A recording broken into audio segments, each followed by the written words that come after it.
People, hey! Bill's Garage, Chef Bill, that's me. We're gonna do today something quick and easy. This is a weekday meal that is a go-to in my house. I do everything quick, easy, not the fancy way. So it's gonna be, today we're gonna do fried broccoli with pierogies and kielbasa and a nice sauce that's got a little tang to it with some vinegar. I like to go heavy on it, and I'll show you how I do that. But first, I'm going to show you how I make my quick and easy fried broccoli. So obviously, first thing you're going to do is rinse it. And then I saw this somewhere with the broccoli where you're just going to take a peeler, and it helps to peel off the leaves too, but I just peel the outsides off of the broccoli. Just real quick, I don't mess around. I got the bag that I bought the broccoli in, sitting in there just so it catches all the trash. Nice and easy. Just kind of making everything I do work for me as much as I can. So we're going to do this. We're going to rinse it, peel it, bring it over here, chop it up. We're going to chop it with a lot of stem. We're going to leave it long. But any big chunks like that, we're going to cut in half. All right. Oh, always when you're frying something on the grill, because everything we do here is going to be on the grill. I don't cook inside. We're going to use these cast iron pans. I got these from Home Depot, I think for $20 a piece. I got 2 of them. They're just my go-to pans. But 20 bucks, they're pretty good. And cast iron is just unbreakable. You can do whatever you want to it. I mean, as long as you keep it greased when you're not using it, keep it oiled, then it's fine. They can take anything. So you chop them up, and you're going to want to fill that pan as much as you can because the broccoli is going to shrink.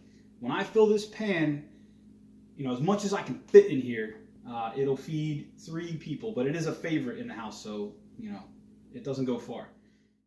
All right, so now here's what we're going to do next here. We're just going to put a little bit of oil on here. And like I said, I keep everything simple and easy, so I don't make any measurements when I do this. I just drizzle some oil over the top of all the broccoli, just like that. Try to go light. And then I stir it up one time. And as I do this, I can see the bottom of the pan start to get coated with oil, because that's another thing I want. This is all, I haven't done anything to the pan this time around. Last time I used the pan, I put some Pam on it, just sprayed it real quick. That's all I do for these pans. I don't do any of the crazy stuff. I looked online, I saw people having like hour-long processes for these pans. I don't do none of that. So I put the oil in there one time, then I stir it up, and then I just do it one more time. Just like that. Just nice and light.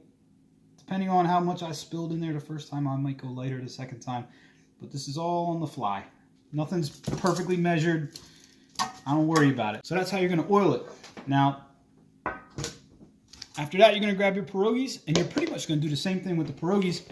We had a little grocery store snafu, and we only have this much, so I'm going to have to find other ways to fill my stomach tonight. But you're just going to do the same thing with the pierogies. Actually, I put away my oil. Here, I might sometimes use a spoon because you really don't want to go crazy. If you oil these things up too much, it's going to drip onto your charcoal, and then you're going to get like fire shooting up in your face. You're going to lose an eyebrow, maybe some nose hair. You don't want that. So I'm just going to put a tiny bit on here. And I'm going to get my tongs here and just mix them around. And the same thing, I'm going to get some oil on the bottom of the bowl and just rub them in that. And this might be it. And the oil is just going to help the pierogies to get like a crispy outside, because that's what we're trying to do. You could also saute some onions in this meal, but again, I'm not trying to worry about it today. We're keeping it nice and easy. I'm just going to put a tiny bit more. But usually, I'd count how many pierogies I think each person. I got a 3-person family, so I'd maybe do 5 to 7 a piece. My lady really likes this, so she'll get 8 or 9. The rest of us will get 5 sometimes. And that's that. After that, I'll take my cutting board here. And this is what I do with my kielbasa here. I just cut the package right down the middle.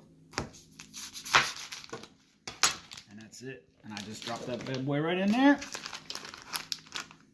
And this is ready to go outside. And everything's going to get cooked off, so I'm not going to worry about things touching, the meat touching the pierogies. They're all getting cooked, so it's nothing to worry about. First thing that's going to go on the grill is going to be our broccoli, because that's going to take longer to cook. I usually like to leave it on for at least 15 minutes before I start putting on the kielbasa and the pierogies.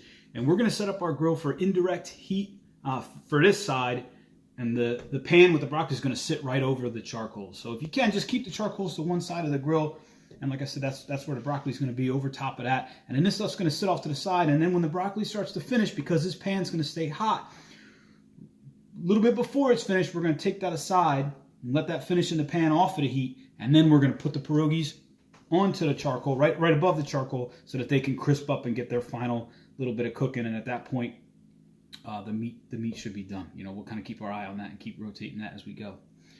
And that's it. We'll see you outside. Are you ready? Okay. Alrighty. So, this is grill time. So what we're going to do is we got our broccoli on the grill, if you look right there. And one of the things I like to do, what I love about this meal is it only dirties one bowl and one pan. And don't you know that's the bowl I serve this in too, because I'll just wash it while it's on the grill cooking. So I like to take the kielbasa and I put it right next to the broccoli, right over the heat for this part of it. Once the kielbasa gets, you know, cooked a little bit, I'll move it off to the indirect side of the grill, way over here where the pierogies are all going to be in here. And this meal's tight on a lot of grills. There's not a ton of extra space here, but you can make it work depending on what your setup is. So yeah, we're going to put all this stuff on here. And like I mentioned before, the broccoli takes the longest. So this usually goes on first. And you're going to leave this on there for 15 minutes. And you're going to stir this every 5 minutes. Don't let it sit there in one position, because the broccoli's going to get burnt. So it's going to take a while. So I'm not even going to put these pierogies on there yet, because they're going to get overcooked. So that's how we're going to do it. And like I said, this is going to sit there for 15 minutes. I'm going to come out every 5 and just keep an eye on it. Oh, hey, didn't see you there. Let's talk sauce. So what we're going to do with the sauce is equal parts. The recipe calls for, or at least this thing I saw online calls for, equal parts vinegar, olive oil, and this weird stuff right here. It's called stone ground mustard seed. I don't see the word seed on there, but when I first bought it, that's what I was looking for. I found it hard to find in the grocery store, but and I'm running low here, but mustard seed, that's what you need, stone ground. So I like to put extra vinegar in it. So for me, this is how I personally do it, because I'm a fan of vinegar. My mouth is watering as I speak, just thinking about it. So we're going to do 2 tablespoons of oil, right? So I lied when I said we're only going to dirty 2 things here. We're gonna dirty this bowl as well, but no biggie. And then we're going to put 1, 2, and an extra heaping helping of vinegar in there to give it that tangy taste that I like. And it really complements the broccoli and the pierogies and the kielbasa. It's really nice. When I was young, we used to call it kibasi. I don't know what that was about. Oh, I made a mess. That's fine. We're going to throw this in here.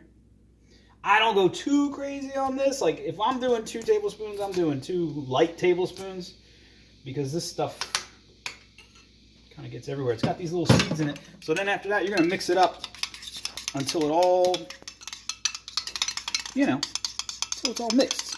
Don't make me say it. So you're going to want to keep it all uniform looking. But let me tell you, I'm making a mess.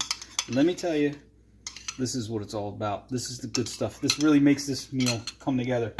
Like I said, it's a 30-minute meal. It's not a long one, but it's good for a weekday. All right, we're going to go outside and throw them pierogies on there. All right, so here we are. We're moving along. So once I put those pierogies on there away from the direct heat, I went and washed my bowl and washed my tongs. The meat's pretty much cooked to temperature, so that's just off to the side, just kind of really staying warm for now. The broccoli is really moving along. It's just about done. Let me show you here. You can see some little burnt edges from me not watching it as much as I should. But the main thing of this meal is these pierogies are going to be real easy to burn. So once you put these bad boys onto the direct heat, you are eyes on the pierogies, soldier, the entire time. But right now, I'm just kind of keeping them on the indirect heat, flipping them frequently. And you'll know when they're starting to cook, because they'll swell up. And, you know, they were frozen to begin with, so you're not going to miss that when they thaw out and start to get soft. But the home stretch is they'll swell up. So yeah, I'm probably going to pull this broccoli and just slide it over away from the heat. I think I'll just do that entirely and just let the pan keep the broccoli warm until it's ready. And in a few minutes here, I'll put the pierogies on there. So yeah, I'm going to move some things around and show you how it looks towards the end. But we're almost finished our, the part of the cook where the broccoli's over the direct heat and everything else is on indirect. So we'll check back in a minute. Also wanted to mention, if you look right down in there, you see that little block of wood that I got in there. There's a couple of them. I put them right on the edges of the charcoal so they don't burn up too fast. I want them to smoke just like that. That's like the most important thing. Anytime I'm grilling, I'm burning wood. Here today I'm using apple wood, Kingsford brand there, like you can see, because it's, this meal's got meat, it's got veggies, it's got everything in there, and apple wood, it's pretty much good with all that kind of stuff. So I use apple wood for this. My favorite is hickory, but for this meal, it's just not the one I choose. But yeah, I wanted to make sure I mentioned that. Get yourself some wood. That smoke's really going to add to the flavor of everything you cook. All right, so here we go. We're at the end of the cook here. If you look at these pierogies, they got a nice crispy outside, and you see the grill marks in them. They've swollen up a little bit.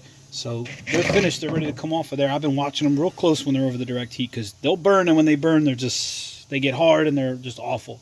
So I'm going to put these right back in that bowl that I used earlier. I washed it in the meantime. And like I said, usually I cook a lot more than this. But this is what we had today, so we got to make it work. People are hungry. So we're going to throw this in here. We're going to throw that there.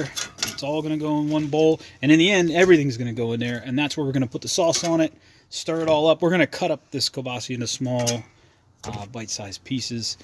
And I'm sure if you own a cast iron pan, you know this. But the tricky part is getting this bad boy off the grill and keeping all the skin on your hand. So for me, I got this pit mitt, which is pretty cool. I got it from Home Depot.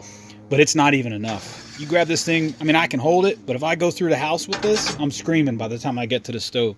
So I like to take one of my gloves that I keep around for grabbing charcoal without getting all dirty, and I'll wrap that around the handle, and I got double protection there. So that's what I do. And the best place to put this when you bring it in is just stick it right on your stove. Because if you put it on your countertop anywhere else, that thing's so hot, it's going to just melt anything that it touches. So I'm going to bring all this stuff in the house.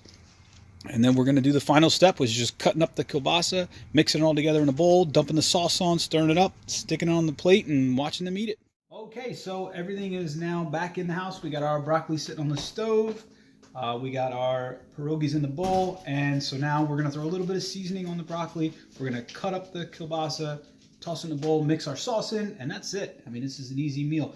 The way I like to cut the kielbasa, this is a small little thing, but I like to cut it on an angle, because it makes it look cool.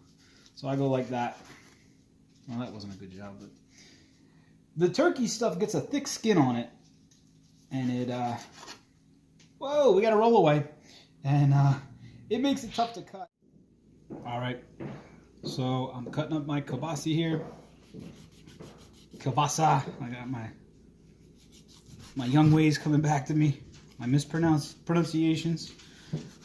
And we're slicing this up into small pieces. We're going to throw it in this bowl. And just whatever looks nice, we're going to put in there. Now, again, I didn't have as many pierogies as I'd like to. I usually have probably 20 to 25, somewhere in there. But it just didn't work out this time. So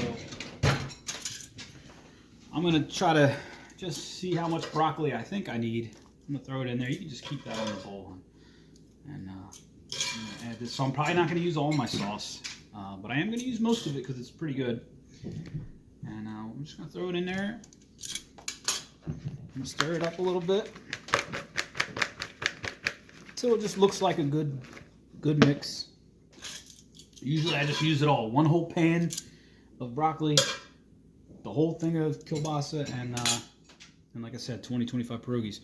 So now I'm going to throw a little garlic salt on there. I'm just going to wing it. Just cover it once. Shake it up. Do it one more time because, like I said, we're not too worried about it. And then here's a weird thing I like to put on there is Mrs. Dash. She really knows her way around a salad, but she could tell you a thing or two about this meal here. So I'm going to throw that on there just for the heck of it. It's just a weird thing I like to put on there. I usually put that on my broccoli anytime I make it. I make this broccoli as a side dish for other meals. So I'm going to throw some more of this on there. And then we're going to add our sauce. I like to stir it up one more time. And I'll usually just spoon it on there. 2 teaspoons on there like that. And then I'll shake it up again. We're shaking. All right, and then we're gonna put this on here. And we're just gonna dump that on because we're in a hurry. We got hungry people. So there it is. That is the meal. What do you taste it? It's pretty dang good. There are never leftovers. And like I said, 30 minutes, you're good to go. The camera's in my face and I like it. That's it. Okay, so that was my first video for Bill's Garage. My goal here is to show you how I do things the no frills and the fast way, but I still think it gets good results. I think this is a great meal. It's all gonna get eaten, I can tell you that. And let me know what you think. Let me know what you would add to it. Again, the goal is to keep it simple, keep it fast. 30 minutes, you can get this done, not including the time it takes the bricks to heat up. But let me know what you think. Thanks for watching.